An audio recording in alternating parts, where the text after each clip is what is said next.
చదువులు చదువుకొని వచ్చాడు, చాలా అద్భుతంగా స్కూబా డైవింగ్ చేస్తున్నాడు, స్విమ్మింగ్ చేస్తున్నాడు, ఒక యంగ్స్టర్స్ కి రిప్రజెంట్ చేసేటువంటి వ్యక్తి అని చూపిస్తున్నారు. ఒకవేళ రాహుల్ గాంధీ యంగ్స్టర్స్ రిప్రజెంటేటివ్ అయితే కాక్రోచ్ పార్టీ అవసరం ఏంటి? కాక్రోచ్ పార్టీ యంగ్స్టర్స్ రిప్రజెంట్ చేస్తుంది అంటే రాహుల్ గాంధీ ఫెయిల్ అయినట్ట కాదా?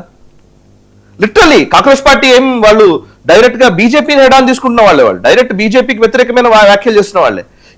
నాకు అసలు చాలా సౌరవ్ దాస్ గానీ అక్కడ ఉన్నటువంటి స్పోక్స్ పర్సన్స్ వాళ్ళందరూ కూడా ఉమర్ ఖాలిద్ ని, షార్జిల్ ఇమామ్ ని పొగిడిన వాళ్ళు.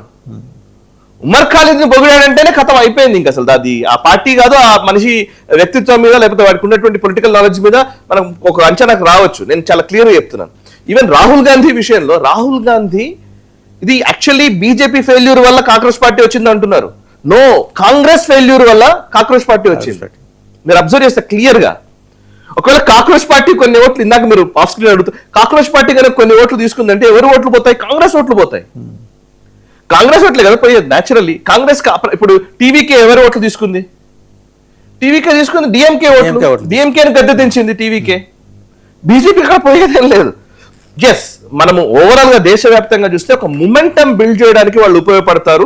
ఆ తర్వాత గద్దెనెక్కడానికి రాహుల్ గాంధీ వస్తాడు అనుకుంటే అలాంటి పరిస్థితులు అన్ని సందర్భాల్లో జరగవు, అన్ని సందర్భాల్లో ఉండవు. డీప్ స్టేట్ యాక్టివిటీస్ లో ఇప్పుడు వాళ్ళకు వాళ్ళ కాదు. ప్లాన్ ఏ రాహుల్ గాంధీ అయితే plan B Arvind Kejriwal, plan C cockroach party అవుతుంది.